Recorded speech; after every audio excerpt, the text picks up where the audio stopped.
Power to Jurien. In 1968, I was working in Dalwallinu and my dad was engineer at the power station in Mora. And at that time, there was a lot of little country towns had their own power stations. It was very common because Western Power, or SEC as it was then, didn't have the line network they got now, and places like Wongan Hills and Dalwallinu, Mora, all those little places had their own power station, power supply.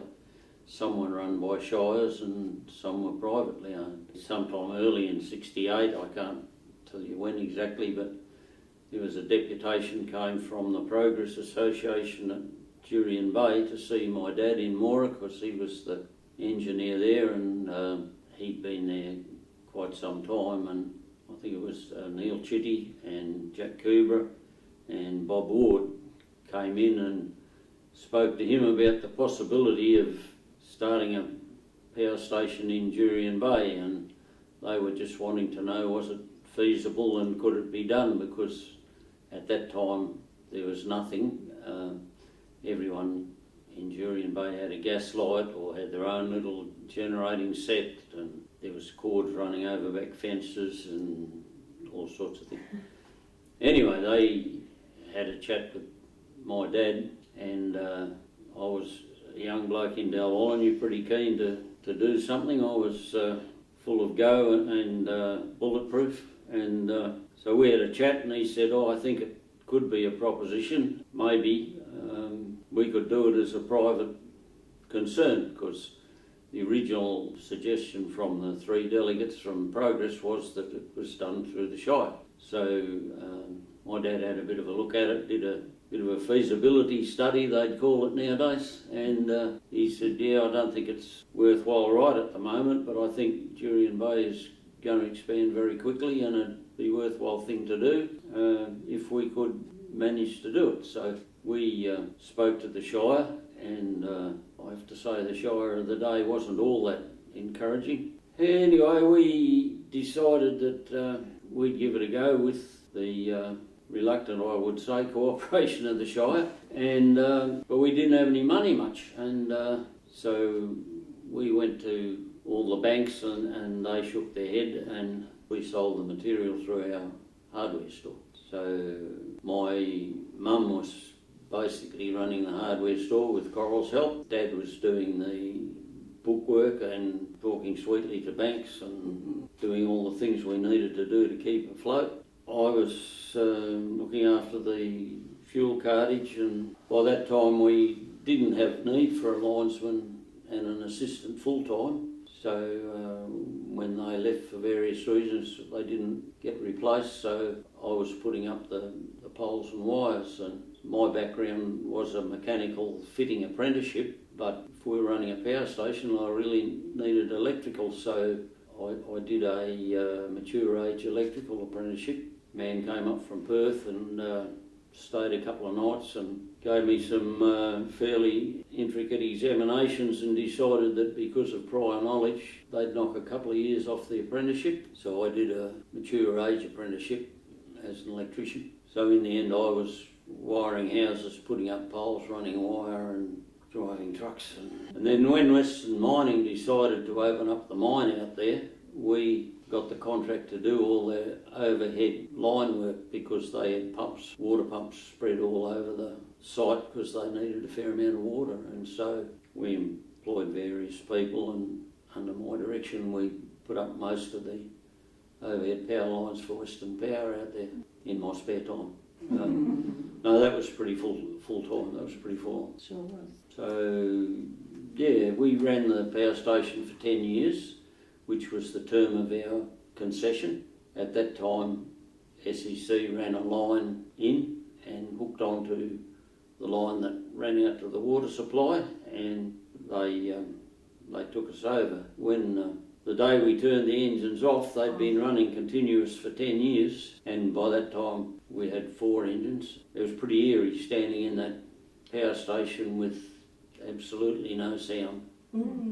But by that time, there was a few houses down Dow Street and round the back, and my dad's house on the corner of Doust and Bashford was no longer the first house as you come into town. We managed over a period of about 4 years to build the house alongside that, which is still there. It was the first brick house to be started in Jurien Bay, but it wasn't the first one to be finished because it took us a long time to build it. We only did it when we had a few bob. I remember we put some carpet in the lounge and everybody said, "What are you putting carpet in for?" In Jurien Bay, carpet. But now you wouldn't think of building a house without some carpet in the bedrooms, would you? It was just different. During the time there was a couple of fires come through. The rubbish disposal used to be out where RDI have their yard now. That used to be the rubbish tip, and I had a very small bulldozer which I'd been using in weekends in Dalwallinu to earn a bit of extra money, and I used to push a bit of sand up to make the rubbish tip, and every now and again someone would set fire to it, and every now and again it'd get away and come in towards the town, and someone would rush down the pub and say there's a fire, and everybody from the pub would empty out and come and help fight the fire. And yeah, it was too big. One time we had a huge stack of poles which were in danger of getting burnt, and if they'd have gone, we'd have been broke, I think. We'd have gone bankrupt. So, yeah, they did get scorched, but they were still usable. So, yeah, we're pretty lucky on that count. Yeah, that's the power station story. 10 years as the concession. The Shire weren't all that helpful. Nothing's changed. Most power stations that were privately owned, the Shires had a range of percentage of the gross income that they were allowed to charge in rates, and most of them charged the minimum. Dandaragan Shire always charged us the maximum. No idea, but the thinking... It was tough. The thinking then was a lot different. You've got to remember the Shire then was in Dandaragan, and Cervantes and Jurien Bay were seen as a drain on their finances, and they probably were. And the Progress used to go to the Shire and say, there's a long weekend coming up, can we grade the road? And they'd say, no, we'll grade it after the long weekend because the tourists will only muck it up. And that was their thinking, you know. They wanted the power, but they didn't encourage tourism or any of that sort of stuff. But anyway, that's all gone. At one stage we looked at running power down to Cervantes. There was a processing factory in Cervantes. Ron Rogers had the processing plant down there. We did a bit of a survey to run a line down there. We even had an agreement drawn up with Rogers to supply him with power at a negotiated price. It never happened. By the time we sort of got to that stage, it was fairly obvious that SEC were going to come and take over, and the people in Cervantes thought they'd get a far better deal from SEC than they would from us because of the exorbitant amount we charge for power. I think they'd be quite happy to be paying 13.4 cents a unit now. right now.